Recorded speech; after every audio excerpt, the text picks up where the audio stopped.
So I wanted to do a quick video about what to do with your furs whenever you get them and you get them all dried, and what are you going to do with them? You're going to sell them, you're going to tan them, you're going to make something yourself, you're going to try to sell them yourself. There's a bunch of different things you can do. I think I ended up with probably 85 muskrats this season. Right now with 8 beaver, but we still got a week left, so hopefully I'm going to be double digits. I got 3 otter, 2 of which I could keep. The guy that hooked me up with the beaver ground, I'm giving one of the otters to, and he's going to get it tanned. I'm going to tan the other one myself and just keep it as a wall hanger. But a lot of guys don't want to get into trapping because they don't know what they can do with the furs. So here's a few ideas. The biggest one that I have is keep the ones that you really like for yourself.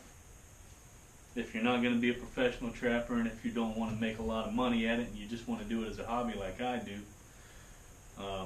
whenever I was in Southeast Alaska in Ketchikan, I tanned all of my mink and ermine, and I sold them all to natives down there in Ketchikan, and they used them in their traditional regalia. The ermine they used as trim, and the mink they used for moccasins and hats, hoods, things of that nature, gloves, trim on their regalia and their dresses and whatnot. So I was able to sell them tanned at a pretty decent price, and I made decent money at it. Up here, I don't have access to those types of personnel that are making things themselves.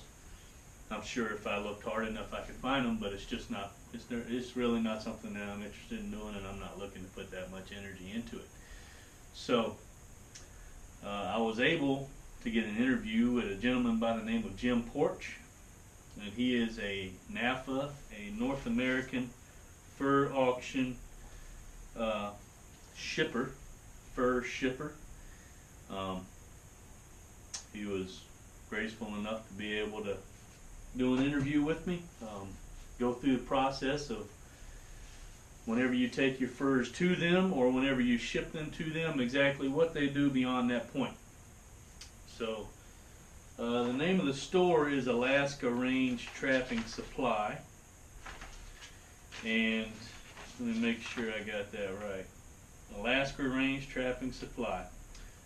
Jim Porch and Don Hanks are the owners of it, I believe, right now. And you'll see what he does whenever he gets my furs. Down south there are independent fur buyers that will buy your furs, but they come and go, and they're far and few between, and being able to find them is kind of questionable sometimes.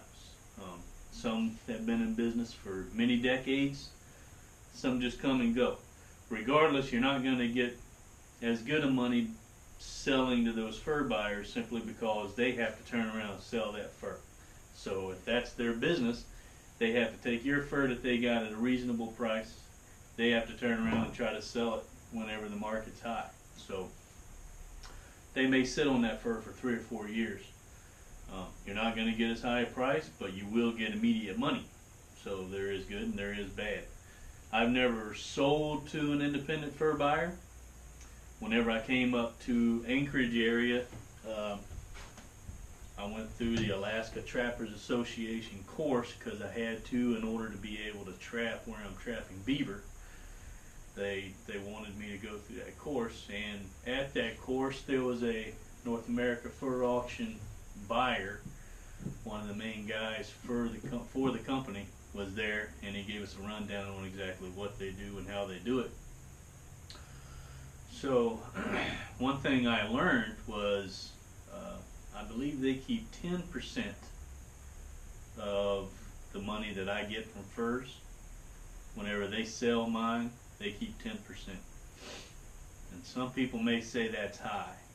If you sell to an independent fur buyer, you may sell it at 30-40% less than what you'll get.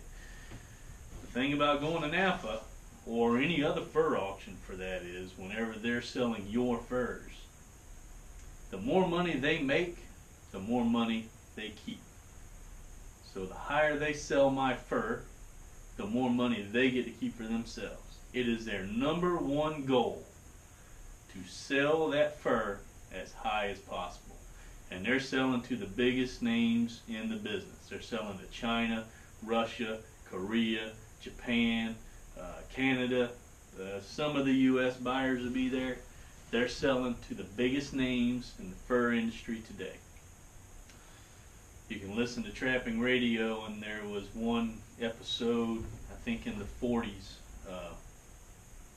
somewhere between number 40 and number 50. Clint Locklear had one of the fur buyers from NAFA on there. Well, not one of the fur buyers, but someone from NAFA on there, and he was talking about what the different countries do with the furs and how they process it, how they buy it, and what they do, and what their intent is, and what they're going to do with the fur is a direct correlation with how they buy it, how much they buy, and what quality they buy. So, for instance, China, they buy in bulk, they don't buy in quality, they buy in quantity, and they don't buy again until they're done with what they need to do with those furs. So, if the first auction of the year they were there and they bought a lot, they're not going to buy again until they sell all.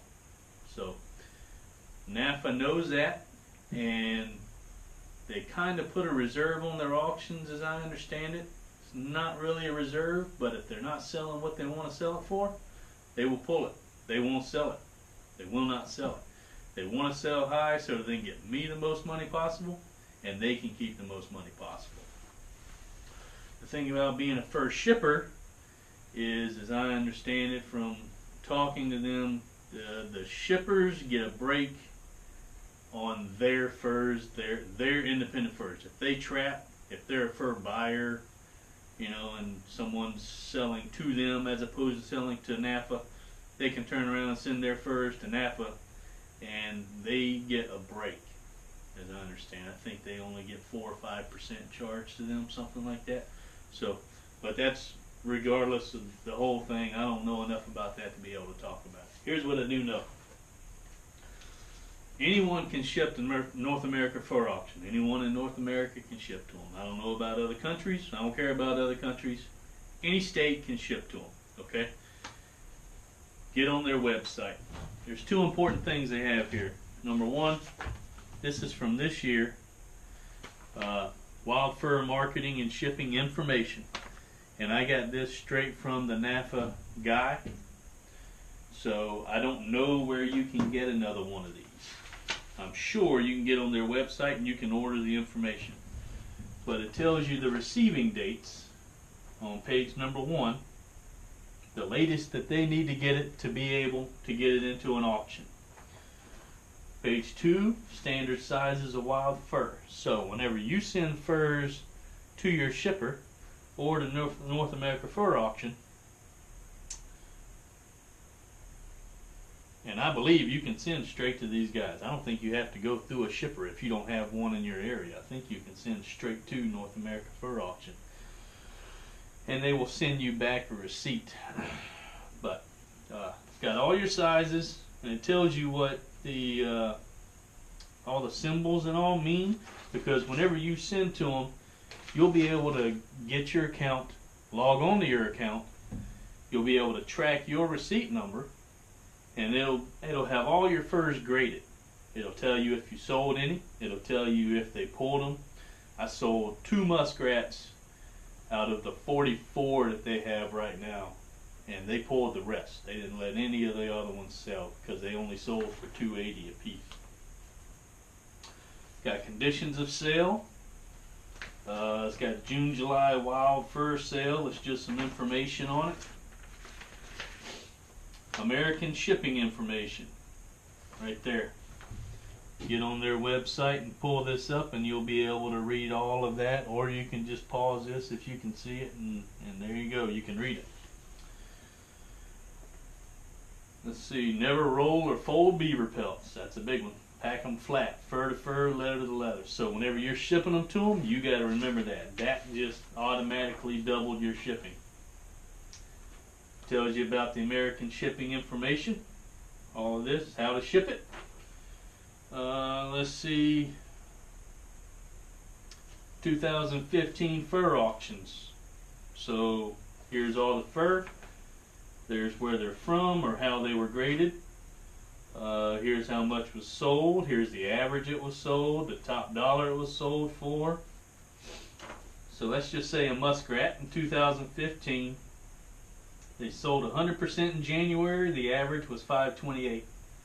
The top was $12.25. The average this year was $2.40 so far. So it hasn't been a good year. On the back of it, it has all of your shippers for North America Fur Auction listed.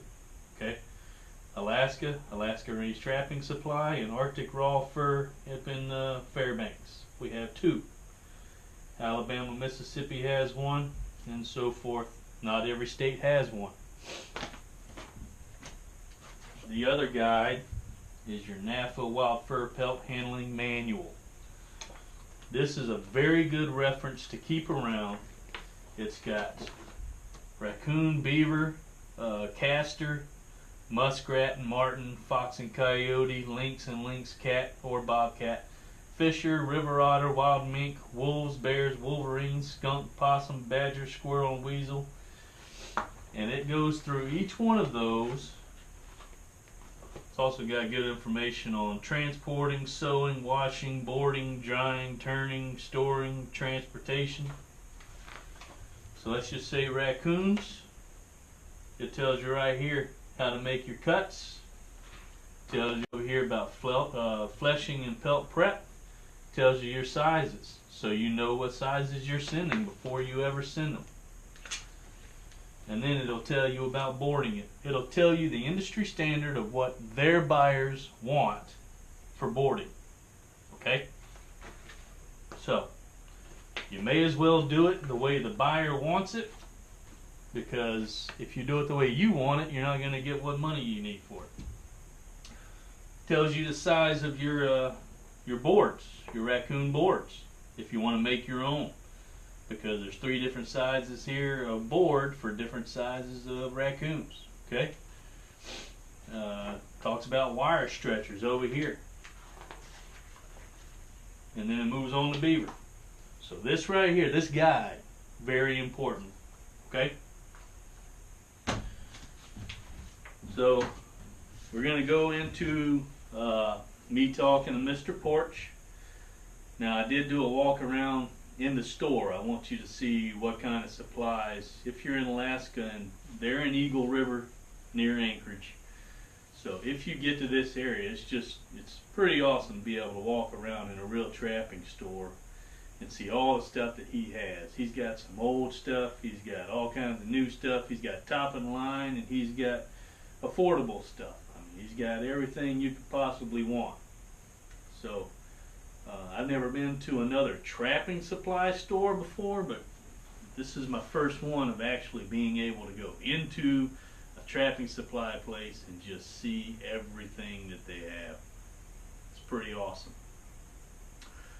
In the interview, you're going to hear him talk about, I feel like we're going through a little earthquake right now, so if something starts shaking, then just never mind it. I think it's an earthquake.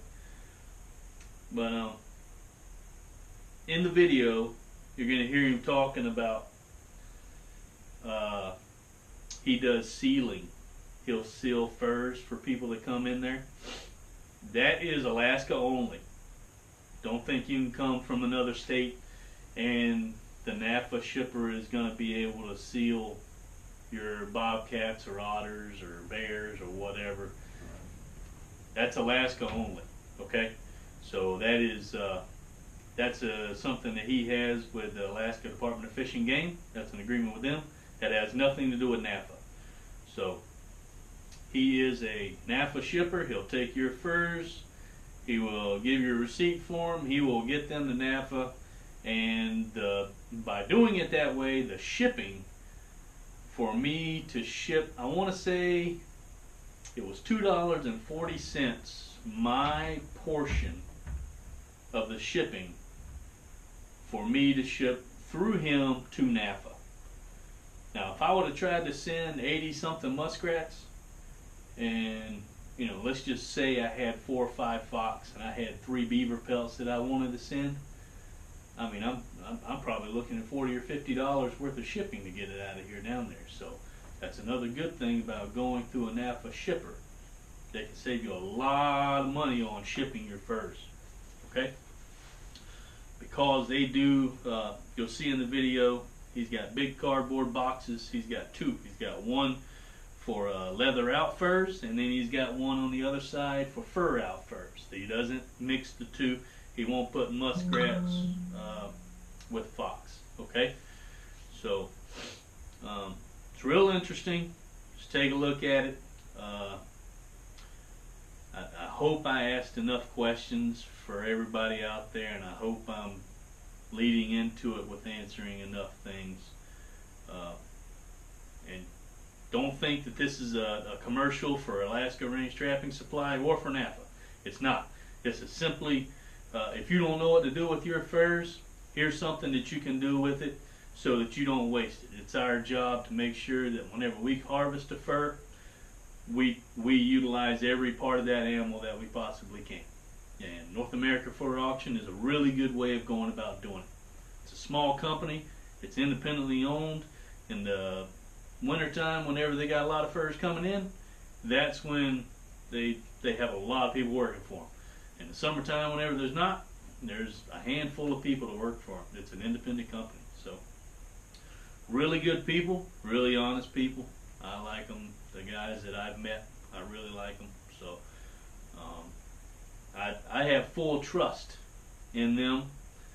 They have a really good record with sending their furs international as far as CITES tags and all of that. They've, I want to say he said they had 1 incident ever, but I can't even say for a fact that they had 1 incident. So, you know, but don't take my word for it. Do your own research. See what other people say about them. You know, look on there and see what they say. But hope you enjoy your interview, and we'll get into it now. Played with rats last night. Oh yeah? Turned into a goat roping contest. I got about 5 miles down the creek and blew a fuel filter on my motor. Plastic fuel filter. Yeah. Put an end to everything, huh? Oh yeah. So what are you for Nafa? What are you called?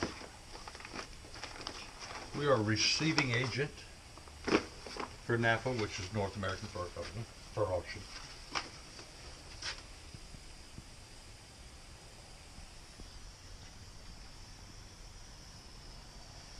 What's your trapping license? I do have my trapping license. So anybody, there's 2 of you in Alaska, right? Yeah, one in Fairbanks? There's one here and there's one in Fairbanks. And anybody from the state of Alaska can drop off with you? Yeah, just bring your fur in. We both agents can do the state sealing, required state sealing on certain animals. So I can bring beaver to you? You can bring beaver in here, wolf, wolverine, coyote. Okay. Neither one of us do bears. All Right. we do is just the fur animals. But if you're mailing stuff in, you can just... I should have brought my beaver pelts in here to you. You can just include the temporary sealing certificate with your fur, and it can be sealed here. Okay. And we report it to the state. Well, that's good enough. As soon as you bring your fur in, of course, they're invoiced, which is what I'm doing right now. And then they get a individual tag attached to each piece of fur, and that identifies your fur when it leaves here and goes to auction.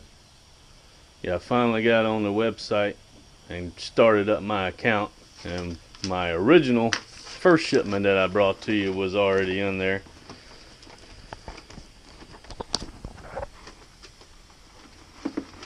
And it is not a good year for muskrat. Not a good year for muskrats. Although a lot of the fur actually bounced back 12–15%.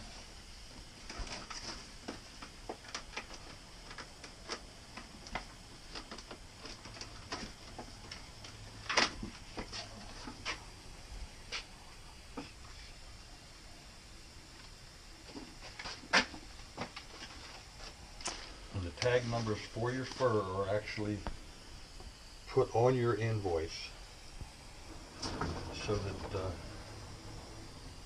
there is no question as to who belongs to what fur. Yeah, they're really stringent. Talk to the guy from Nafa, and they can track any animal from you getting it to them selling it. That's right. They know exactly all of the history of all of it. And I did find out, you told me that wooden stretchers are definitely better than wire, and I got a mix of the two. And there's about a 2-inch difference. And that's 2 inches of money. Yeah. Whenever you got 400 rats, that makes a difference.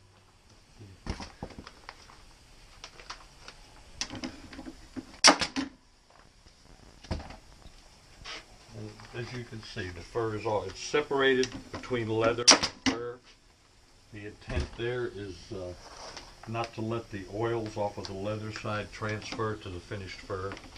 Okay, so you got 2 separate boxes so for that? 2 separate boxes. Okay. When the box is full, it's then shipped to Nafa in Wisconsin.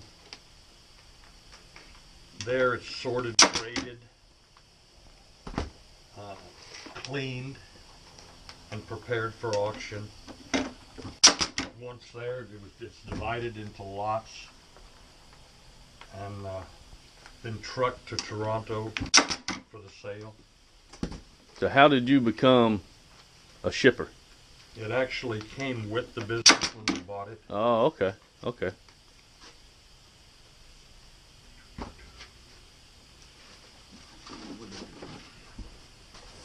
Someplace I got a double ticket. Well, everything is a check. Right. Now, I pull the tickets off. I count them when they come off of the roll. I count them again when I tear them. And then in an instance like this, we were talking and I pulled 12 tickets. We had 14 pieces of fur. So, but you have to go back and check. Sure. A lot of times those tickets, when you tear them apart, will stick together. And so you have to go back and make really sure that you're there. And So I'll be able to take this receipt and go on to my account and put in my number, and it'll come up with the last auction or the fact that they received it, as soon or as I mail them in. or whenever you mail them in. Yeah. Yeah. Yeah. You got a 14 April deadline to get them mailed in, I believe, is what you told me. And that's fur as well. That's cut off for the fur. Okay. Nafa,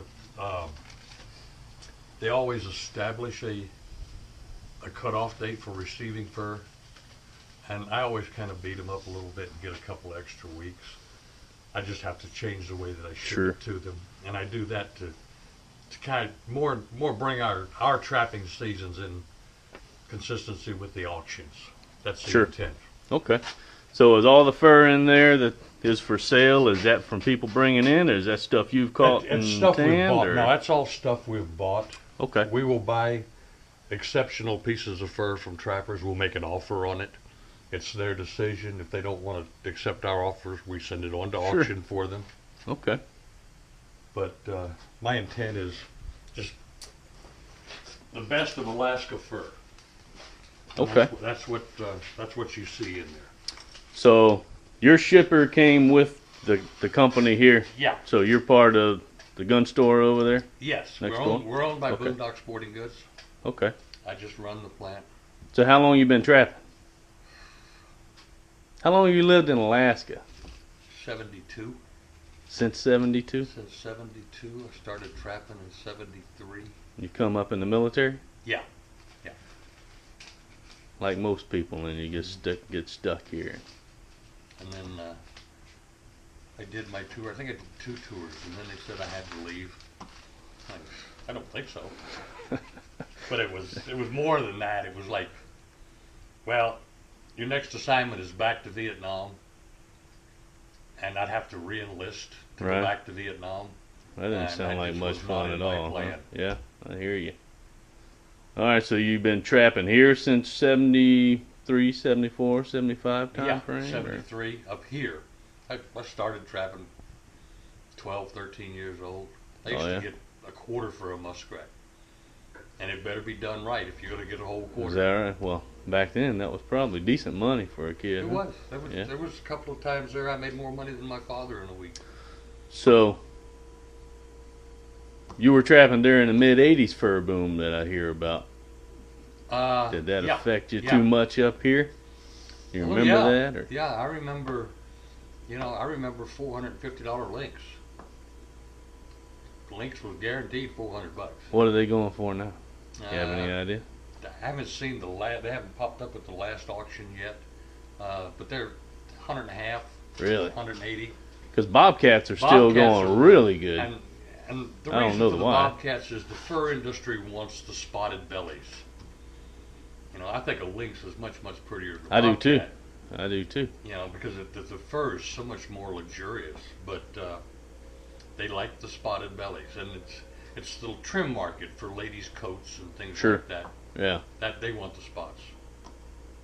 All right. Well, anything you want to say to somebody that needs to learn how to bring their furs in and know what to do whenever they get Just some? call Or and come talk to me. We'll help you all we can. And that's why we're here. We're in Eagle River, Alaska. And what about, do they give you a Nafa pamphlet that you can, that if somebody calls you up and doesn't know what to do they have like addresses of other places? Or a Nafa pelting pamphlet that shows you skinning, flushing, and also your board sizes, which is very important. Your Nafa board, stretching board sizes are what the fur buyer wants to see. Right. If you're going to take the time and do the work, why not give the buyer what he wants to look at? Sure. And then there's also some little pamphlets I pass out to the little kids. It's a little activity book, kind of I want to be a trapper thing.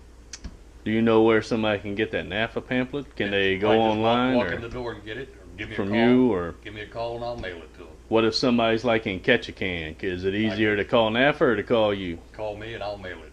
Okay. How does somebody get something to you if they're on an island out here? It all comes by mail. I'll do probably 10,000 pieces of fur in a year, and about 80% of that is mail order stuff, shipped from all. We'll include all of it.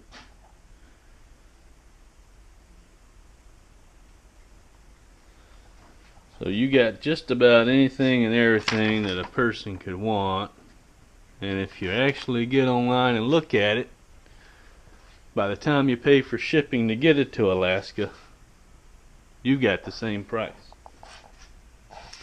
Within a couple of bucks. And some of your stuff's actually cheaper than I have found online as well. It's all about freight and how I can get it here.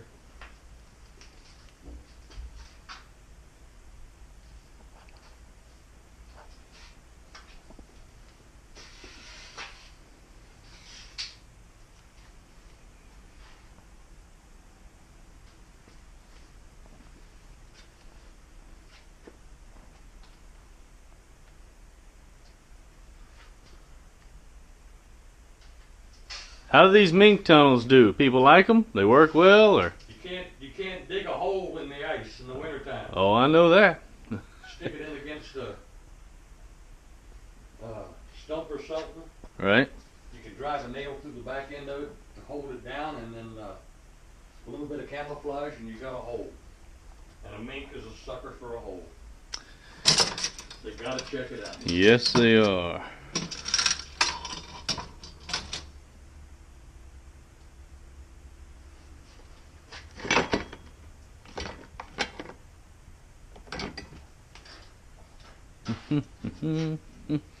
Got all kinds of good used stuff in here.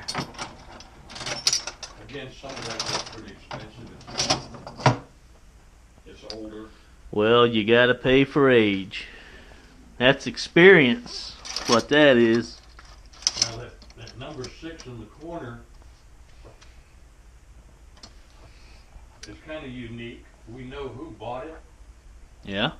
Bought it directly from a new house, and he took it to Barrow, Alaska, and they used it to trap polar bears up there. That's where it spent its entire life. Yeah, right.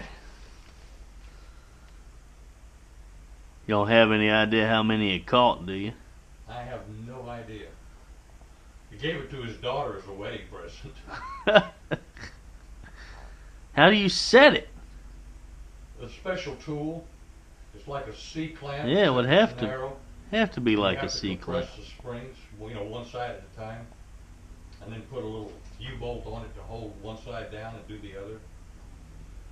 Man. Back when Alaska was a territory, there was a law that required that if you had one of those bear traps set, you had to have a spring suppression device or a crescent wrench within reach of the trap.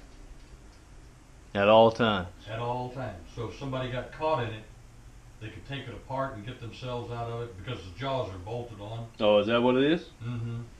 Or compress the springs and get out. That's insane. That's a heck of a trap. And those square ones are called Canadian killers. They made two different sizes, one for a muskrat, one for a beaver. Is that this guy? Yeah. Yeah, I was wondering what that was. And it's an early conibear.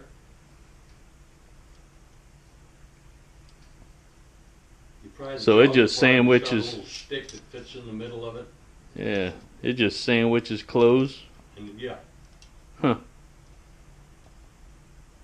That's cool. Unique. And then you got a bunch of double long springs with some teeth on them down here. That's the new house 14s and the big ones. The longer jaws are the 114s. All antique new house stuff, early 1900s. That's nice. Still usable in Alaska. I've got people that still trap with it. I thought you had to grind the teeth off of them. No. No? No. There's no law against teeth. Well, that'll hold them. Oh yeah. I've heard of the 114 now. The one in the wooden box. Right.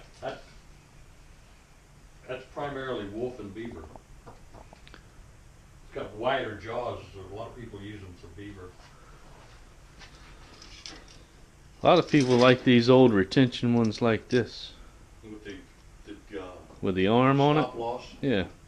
I had not had one muskrat get out of one of these little #1 jumps, and I don't have that stop loss on it. Of course, I make sure all mine drown, too. Yeah.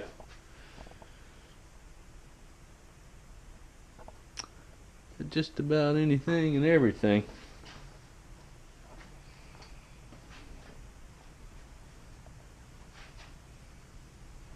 Man, boy, howdy.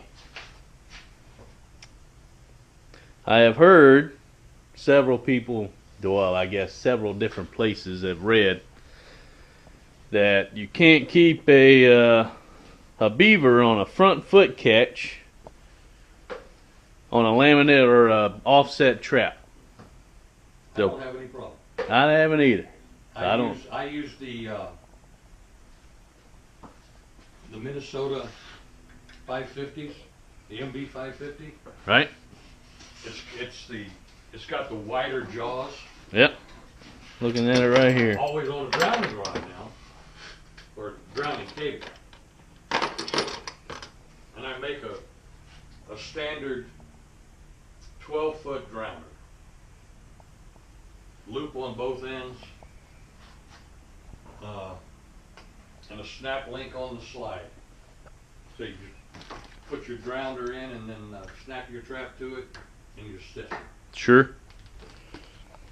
Well, I have been in a place where you can't.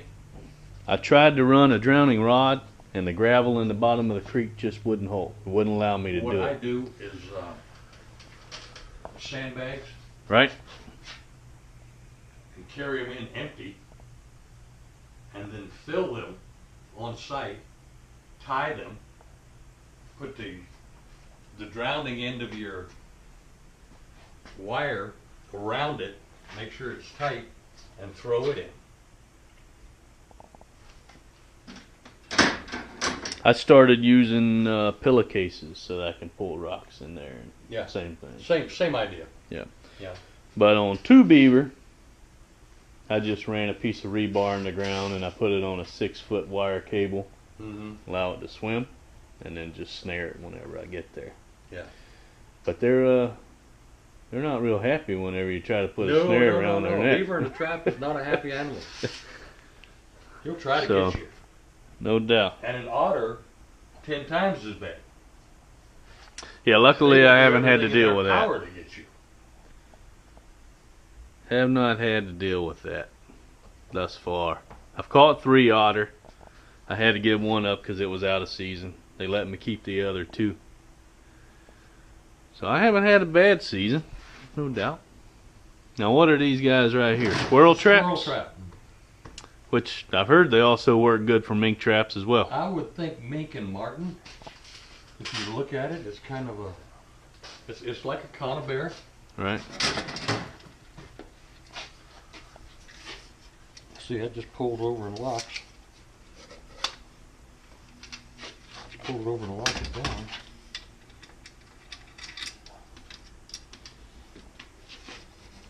I would imagine, man, I would imagine after a while that would kill a mink or a marten. Snap that hook on there. This guy here? Yeah. Oh, I got the dog in the way. Yeah. There we go. And then you go ahead and set your, you pull it down, set your dog. And then you've got your pan that sticks up inside. And they run through it and hit that pan. And I'm thinking marten. I bet they would. I just think that'd be a hell of a marten trap. Except you'd have to carry more because they would freeze to it. Right. Yeah, they would. No way to fall out of it. What about fisher? Has anyone caught any fisher here this year? There's been 3 or 4 caught over the years in Alaska. Well, I know a guy that caught 2 in Juneau this year. Yeah. A few were showing up coming over from Canada. And the same exact thing happens. The only difference is that their receipt is mailed back to them the day after I process it. I usually try to process it in the day. I don't like first sitting in here. Don't they have to use the ADF and G transfer of fur? No longer required. No longer required. They did away with it 2 years ago. Okay. Do they have You can ship fur any place in the continental United States, to include your CITES items. Okay. Which are your otter, your lynx, right, wolf. But if you try to take it across the border, then you've got to have the official U.S. CITES permit, and it turns into a major contest. Sure. Okay. So the cute way is if you want to get it down in the States, mail it to somebody. Yeah. Yeah. Okay. Or mail it to yourself at somebody's address. Do they need to fill out a Nafa form for you and stick in the box that they mail to you or anything? They just need to include their information. As long as it's green fur, or finished fur actually, just goes in a box and mail it, insure it for whatever you think the value is. Okay. And just stick it in the mail. Well, that's cheap on muskrats this year, so. Yeah. Okay. What are we at? $2.60 a piece, I think. They sold 2 of them, and I think I averaged $2.80.